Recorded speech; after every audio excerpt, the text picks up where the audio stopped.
today's video, I'll be showing you how to make Abacha from cassava tubers. I'm Confidence. Welcome to my YouTube channel. Abacha, which is popularly known in English as African salad, is basically grated and dried cassava and is quite easy to make. It is a popular food choice for most traditional outings, especially for the Igbos. So I have my cassava tubers already harvested. If you don't have a farm, you can get it from the local market around you.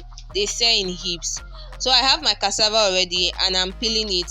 After peeling, I will take out the quantity I need for the Abacha. So as you can see, I'm done peeling the cassava and I'm washing it. I'm going to wash out all the dirt. Trust me, we don't want sand in the Abacha. If there is sand, you won't enjoy it. So I'm washing it and putting it in the pot.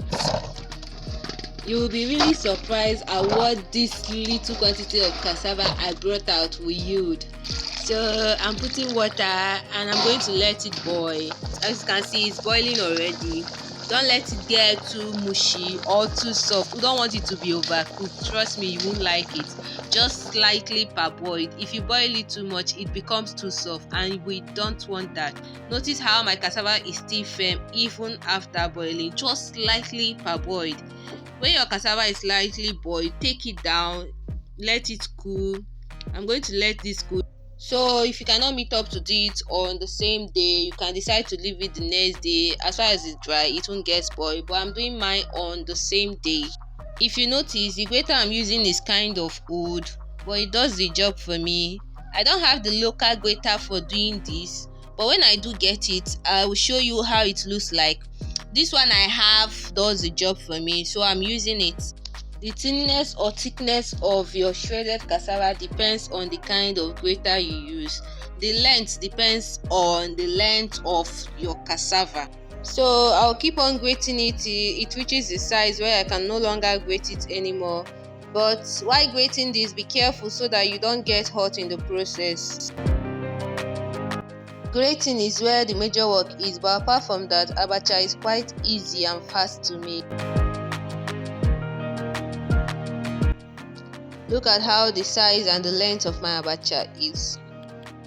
Abacha, which is derived from cassava, has many health benefits. It is rich in potassium, magnesium, vitamin A, iron, vitamin C, and so on.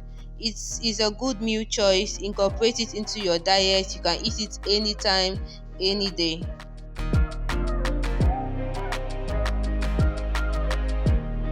So I have some remnants from the cassava that couldn't fit into the grater and I will cut it into thin slices for tapioca.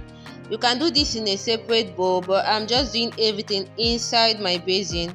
I don't want those little pieces to go to waste. If you want me to do a video on how to make tapioca, please let me know in the comment box below.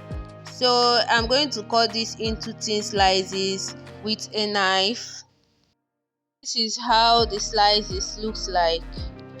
I could have chosen to do this in a separate bowl, but since my cassava pieces is too small, I will just do everything in the Abacha.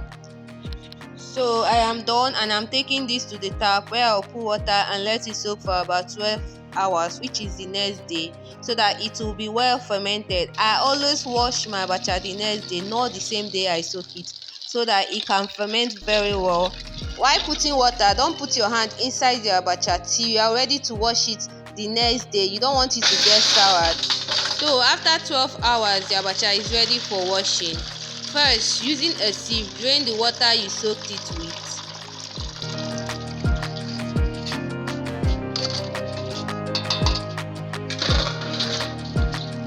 Sprinkle a little amount of salt. This will help remove any excess starch. Don't add any more salt after this. The salt you added for the first time should be enough for washing it throughout. You don't want the Abacha to be salty. Wash it till it doesn't get slimy. Notice how white the water is. That is the excess starch. So we are going to keep on washing and repeating this process till the water is not as white as this or as slimy as before. While washing, do not squeeze the Abacha, but just rub it together. So I repeated this process for about 4 times till I was satisfied with the results. After washing, you can dry it out in the sun or you can use a dehydrator to dry it. and store in an airtight container and use whenever you want to. But I'm eating mine on the same day, so I'll just let it dry out in the sun for a bit so it will be kind of crunchy. So if you want to see a video on how I prepared this, just let me know in the comment box below and I will do a video regarding this. Till next time, stay blessed. Thank you for watching. Please like, share and subscribe to my YouTube channel. Bye bye.